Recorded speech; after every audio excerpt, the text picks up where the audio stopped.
Hi everyone, welcome or welcome back to Misinformation in Science and Society. Here to listen, not to judge. I'm your host Annie, and today with us we have Don Willis. All right, so welcome. Could you please introduce yourself a little bit and what you do? Yeah, so my name is Don Willis. I'm an assistant professor and medical sociologist at University of Arkansas for Medical Sciences. And yeah, so primarily I study social determinants of health.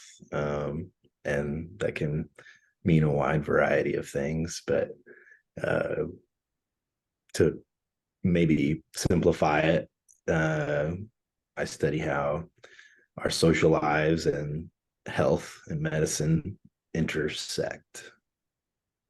Yeah.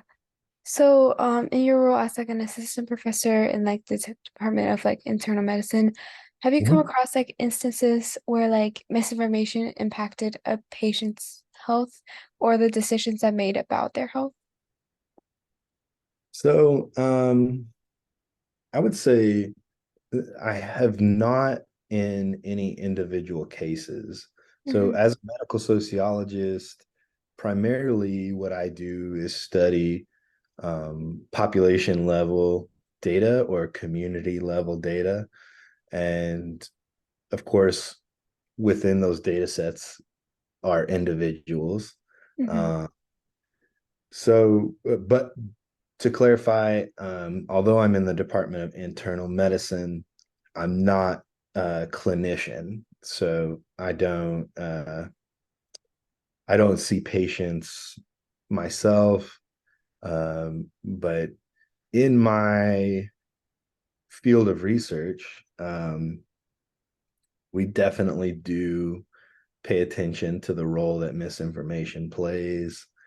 And sometimes it's misinformation, and sometimes it's just a lack of information. It could be either, but both definitely matter in terms of health and people's ability um, to be empowered to be as healthy as they can be. Information definitely matters, and of course, misinformation could lead them down less healthy pathways and treatments and that sort of thing. So Mm-hmm. Yeah. So could you go into like more details about like some common misconceptions or like instances of like misinformation that you encounter like in your research and stuff about like health literacy, medical decision making, stuff like that. yeah, absolutely. So of course the big topic of interest right now is COVID-19 vaccinations. We definitely see in the research on that subject that misinformation matters quite a lot. There have been several studies that have shown a link between um, beliefs in sort of widely spread conspiracy theories about the vaccine. And so, folks that believe in those sort of conspiratorial thinking about the COVID-19 vaccine, of course, they have higher levels of hesitancy and they're less likely to become vaccinated. That's sort of the most obvious example and maybe the most relevant to uh, public health emergencies that are uh, currently ongoing. Um, but there are other things.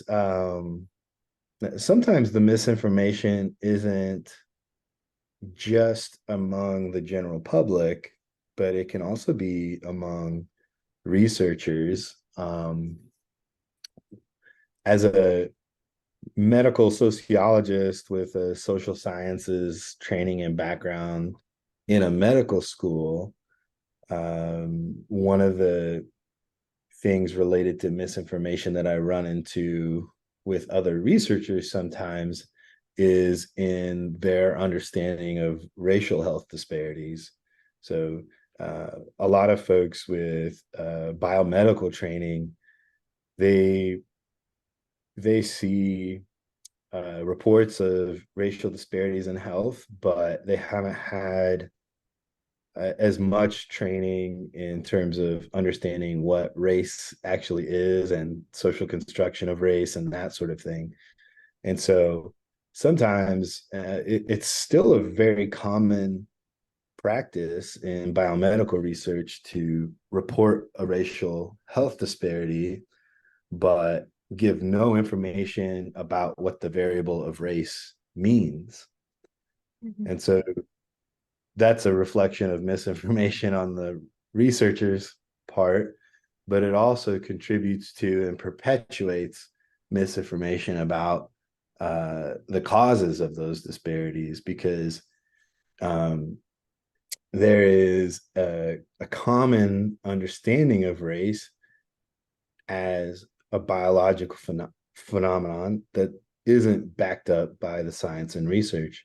So when a racial health disparity gets reported with no context or no discussion about how the social construction of race or structural racism may be contributing to those disparities, then what happens is the dominant ideologies about race fill in the blanks.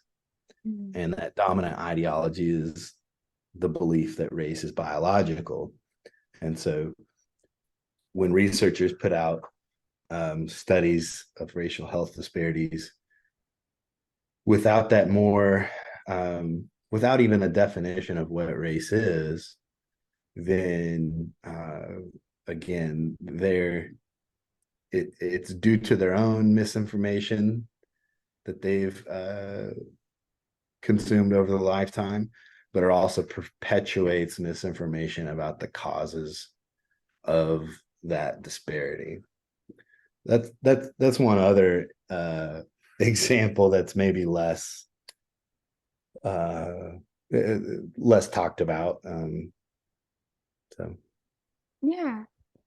So could you talk a little bit more about like health literacy and how it can be like improved maybe at the individual and like societal levels? yeah, so health literacy, I mean, it matters for a variety of things.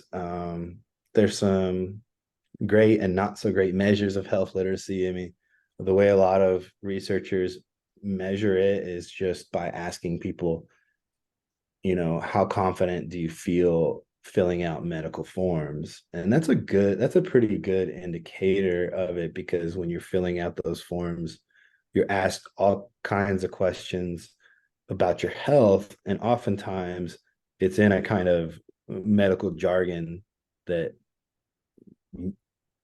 sometimes often I don't even understand some of the terminology in those. And so you have to have a level of familiarity with the way doctors speak and think about health and disease to be able to fill those out accurately and confidently. Um, there are a variety of other things that make up what health literacy is and what it means, but that's just one good example of what we mean when we use the term. Uh, the reason it's important is if you don't have some sort of basic shared understanding and shared language with the person that's going to be treating you, then it's difficult to advocate for yourself. And it's also difficult to even bring your provider's attention to, the whatever health issues you may be experiencing. Um, and of course, language can be a big barrier to this as well. Our office is we're in Northwest Arkansas.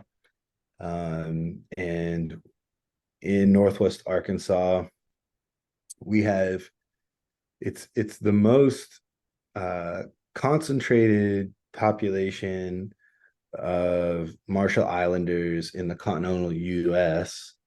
outside of the Republic of the Marshall Islands. Um, and they're here partly because the United States military tested nuclear weapons on their home islands, and some of those islands are now not habitable. There are other reasons. Some may be coming for economic or educational opportunities as well. But there are ways to empower folks to be able to advocate for their own health in those clinical visits, and improving health literacy can be one of those. In terms of ways that we can actually do that, uh, I would say we don't exactly know the answer. I think that there have been studies looking at health literacy and how to improve it. Some of them have been successful and some of them less so. But I think it is one of those things where it it could be highly dependent on the population and group and uh, social context that you're working within, because the areas of health literacy that one group needs improvement on may not be the same ones that other groups need improvement on, and that sort of thing.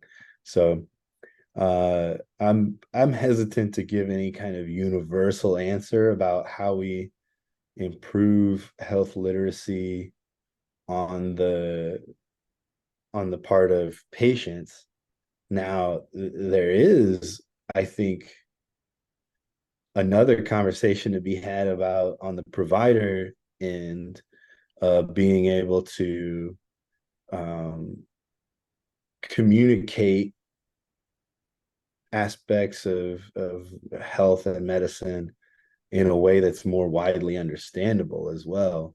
So if we frame the issue only as health literacy, it can miss this other component, which is, um, can we communicate health messages in a way that is more widely accessible and more widely understood, and is acknowledges cultural differences in people's understanding of health and illness.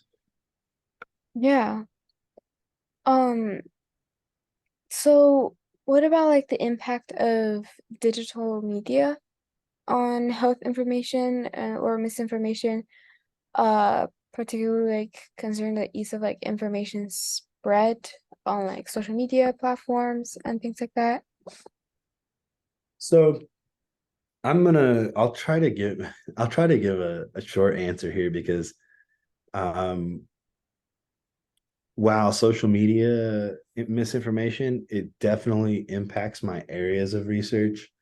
I have not personally conducted any research related to the role of social media, but because it's related to my areas of interest, I read that work quite a bit. And so the one thing I would say in terms of social media and misinformation is that the social media, it's just a tool, right? And whether it has negative or positive outcomes is all completely dependent on how humans are using it. Of course, we have examples of how it gets used to spread negative like misinformation, right? That can be harmful to public health and individuals' health.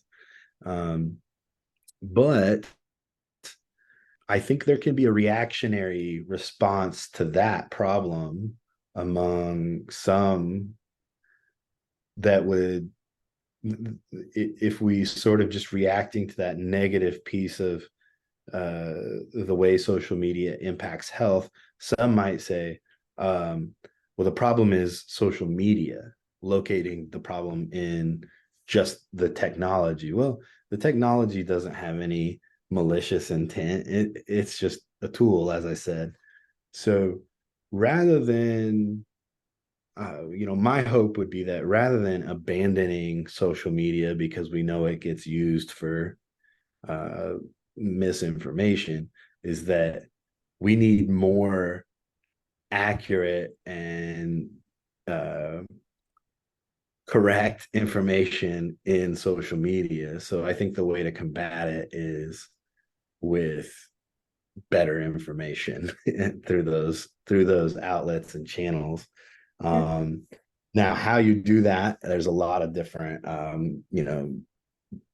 implementation scientists would have uh, more to say and more insightful things to say about how you implement uh, something, an intervention like that. But um, in short, I think the solution is to overwhelm the information online with accurate. And the other thing is, sorry, I said this was going to be a short answer, and of course now I'm talking for a while, but there is a ton of scientific, empirically backed information online, but that information is not accessible to everyone, right? That information, once I publish a piece of research and an empirical analysis, uh, the ownership of that research, which is sometimes publicly funded, goes to the publisher, and they may or may not allow it to be open access to individuals, right? And Mm. so if it's not open access, somebody might have to pay $30, $50, $60 just to read that one paper. Of course, most people can't afford that. And so we have a problem as well with the monetization of scientific information that is gatekeeping, the best, most rigorously generated knowledge and information. Um, and of course, we need people educated well enough so that they can read scientific information and comprehend it at a high level. But uh, we have a basic problem of the best, most rigorously generated information being behind a paywall. That's maybe slightly slowly changing, but as of today, um, I was trying to access a paper I wrote 10 years ago. Mhm. Uh, in the like last week, I was trying to get access to it, and it took me. I wasn't able to get.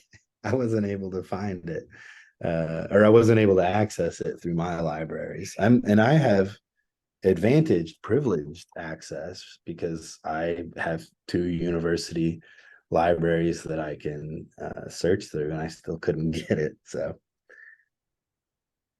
yeah, Yeah. long answer to your question, but it's incredibly important. Yeah, yeah, for sure. That really definitely says something, and thank you for sharing that. And so I guess like with you said that COVID-19 was one of like the main like misinformation like where there's like a lot of misinformation around it. So we've seen like an infodemic kind of thing of misinformation accompanying the pandemic. So from your perspective, like what lessons can we learn from this about like managing health misinformation in the future? And what are some things that like individuals can do? Gosh, that's a tough one. Lessons learned. Uh,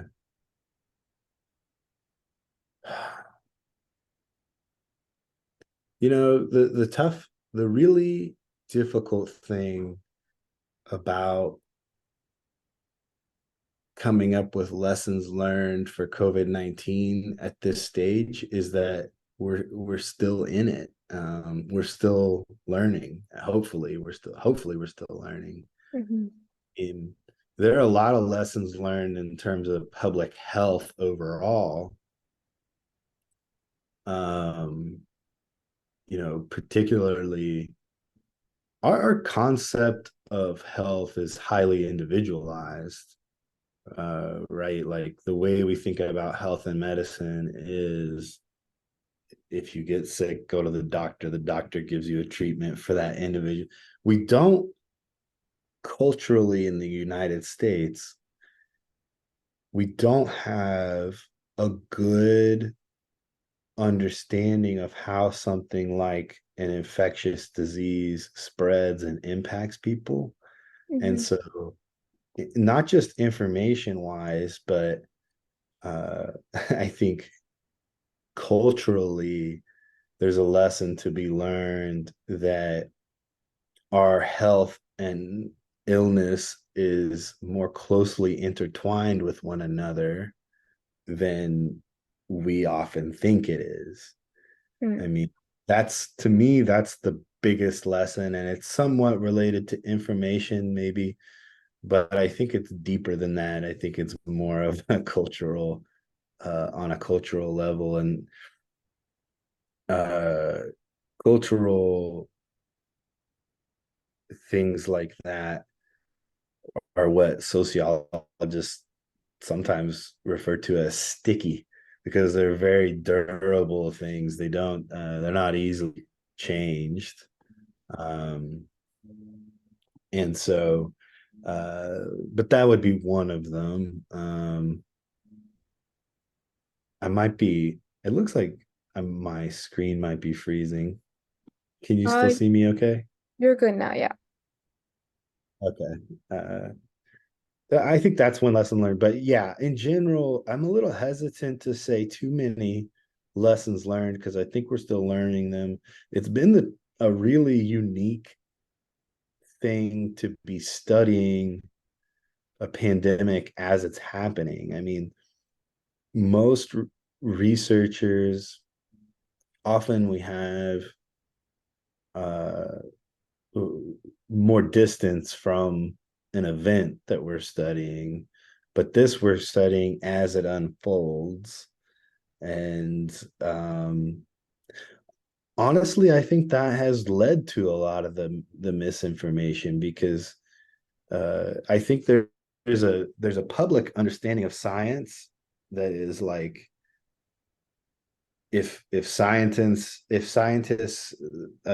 say it and they backed it by this data, then it shouldn't ever change.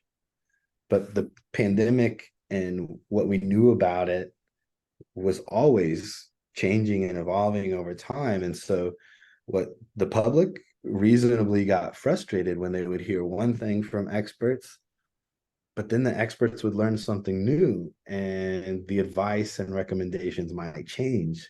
Mm-hmm. Now, if you're a scientist and a researcher, that's totally normal because that's the way scientific knowledge develops. It should be accumulative and it shouldn't stay the same.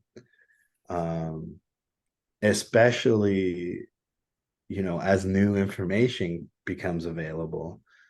But from the public's understanding, this became a way of discrediting science, that, oh, well, the recommendation was this, 6 months ago, and now they've changed it to this. And that happened several times. I don't know how researchers can communicate those recommendations in a way that makes the public less frustrated. I wish I knew the answer to that, but I think that is another maybe lesson learned that we could say is that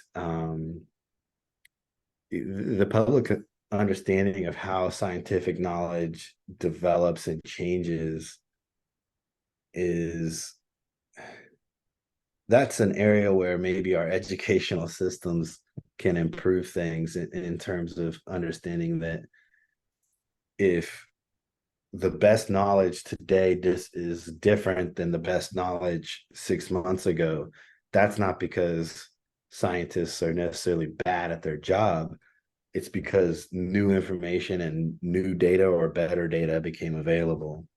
Um, of course, scientists do make mistakes as well. And there probably should be more humility among researchers too, on the other hand. But uh, it just because a recommendation or advice changes,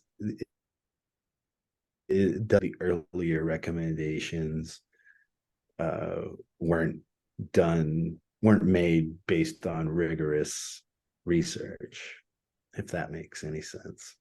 Yeah, of course. So those were all my questions about misinformation. So I have like just like two more just questions for fun, but do you have anything to add before that? No, I don't think so. All right, sounds good. So the questions are what inspires you like in life? Like what are some of your inspirations, like person, idea, book, etc. And if you have any advice for people, especially teens, about anything. Gosh, what inspires me? I mean, I think for sure my family, uh, that's a big inspiration.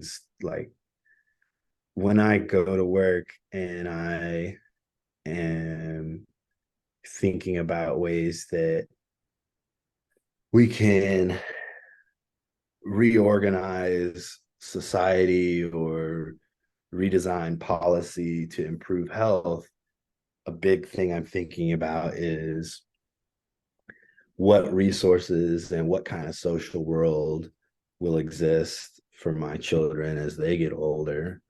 Um,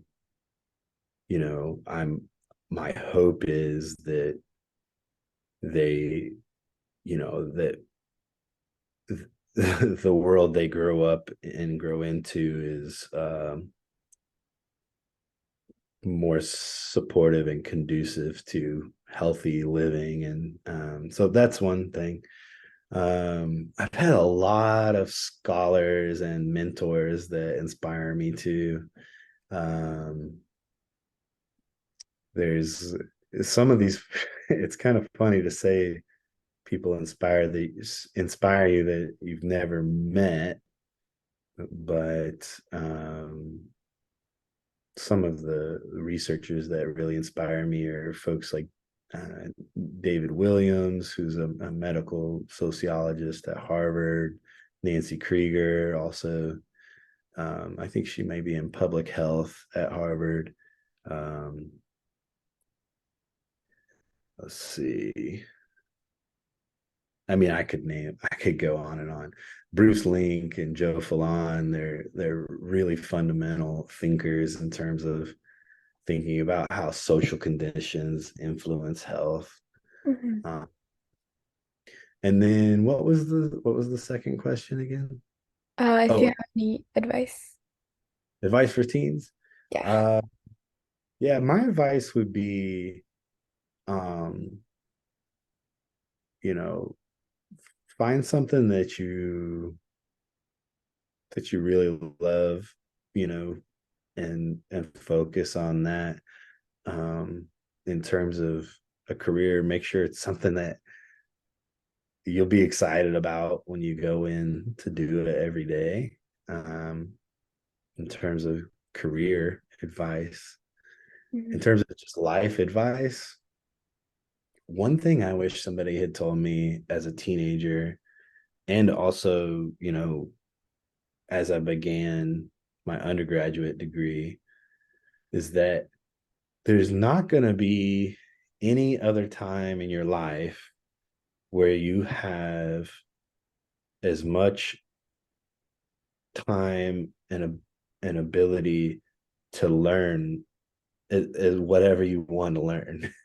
Mhm. um, you know, of course, you want to have fun as a teen and you want to have fun in college, and I'm not discouraging that, but sometimes I think there can be so much focus on your career goals and things like that that you kind of put your head down and you are so focused on this one goal that you don't sort of blend your knowledge a little bit.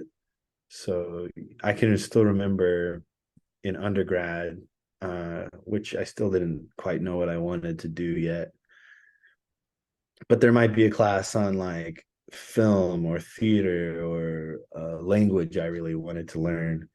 And oftentimes I would talk myself out of taking those courses because I couldn't directly connect them to the career I wanted to go down. So I wish I'd taken more of those. I wish I'd learned more things that weren't